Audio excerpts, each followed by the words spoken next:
Shalom, damai sejahtera untuk kita sekalian. Bersama lagi kita boleh merenungkan kasih Tuhan di malam hari ini. Mari kita berdoa.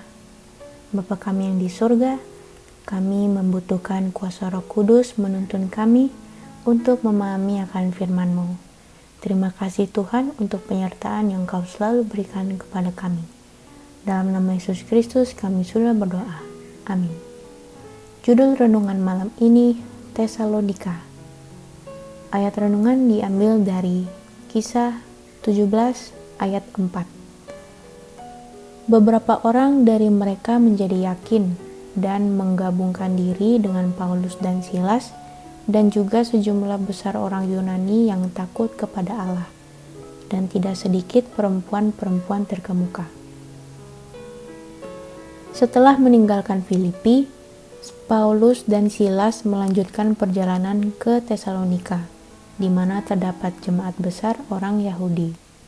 Sebagaimana biasa ia lakukan dengan para pendengar Yahudi, Paulus mengutip kitab Perjanjian Lama mengenai Mesias dan bagaimana nubuatan itu telah digenapi dengan kehidupan dan kematian Yesus. Ia memberitahu mereka tentang kebangkitan Yesus dari kematian. Menjelaskan nubuatan Perjanjian Lama merujuk pada Yesus sebagai Mesias merupakan metode yang sama digunakan oleh Tuhan dengan para murid dalam perjalanan menuju Emmaus.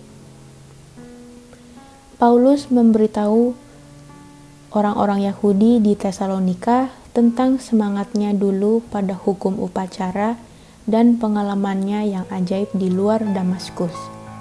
Sebelum pertobatannya, ia telah yakin pada kesalehan yang turun-temurun, suatu harapan yang palsu.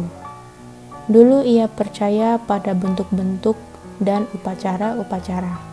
Semangatnya pada hukum telah lepas dari iman kepada Allah dan tidak ada gunanya. Ia dulu membanggakan diri tanpa kesalahan dalam mengikuti perintah hukum. Tetapi ia telah menolak Dia yang memberikan nilai pada hukum itu. Dengan keberanian yang suci, Paulus menyatakan Injil, menunjukkan makna sesungguhnya dari upacara-upacara yang berhubungan dengan pelayanan bait suci dan menjelaskan bagaimana digenapi dalam pelayanan Tuhan di bumi dan di surga. Pokok pikiran. Mereka yang pada hari ini mengajarkan kebenaran-kebenaran yang tidak disukai, tidak perlu putus asa kalau sekali-sekali mereka bertemu dengan perlakuan yang tidak menyenangkan, walaupun dari mereka yang mengaku orang-orang Kristen, seperti yang dialami Paulus dan teman-teman sekerjanya. Pesuruh-pesuruh salib harus mempersenjatai diri sendiri dengan berjaga-jaga dan berdoa, dan maju dengan iman dan keberanian, bekerja selamanya dalam nama Yesus.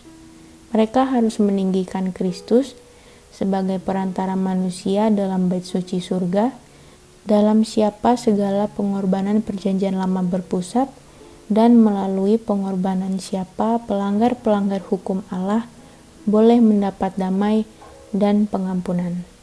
Dikutip dari buku Alfa dan Omega Jilid 7, halaman 194. Pelajaran hari ini. Salah satu cara paling efektif untuk bersaksi bagi Yesus adalah menceritakan kembali cara Ia memimpin kita secara pribadi di masa lalu, kemenangan yang mungkin terjadi oleh Dia, dan pengampunan yang telah Ia sediakan. Mari kita berdoa. Tuhan Yesus, terima kasih untuk penyertaan-Mu hari ini. Ajar kami untuk bisa sama seperti Paulus, tetap berani menyatakan kebenaran-Mu meski ada tantangan. Ampuni segala kesalahan kami Tuhan, dan sucikan hati kami malam ini. Kami akan beristirahat, kiranya Engkau menjaga tidur kami, memberi damai dan kekuatan baru untuk esok hari. Dalam nama Yesus Kristus kami sudah berdoa. Amin. Selamat malam, selamat beristirahat. Tuhan Yesus memberkati.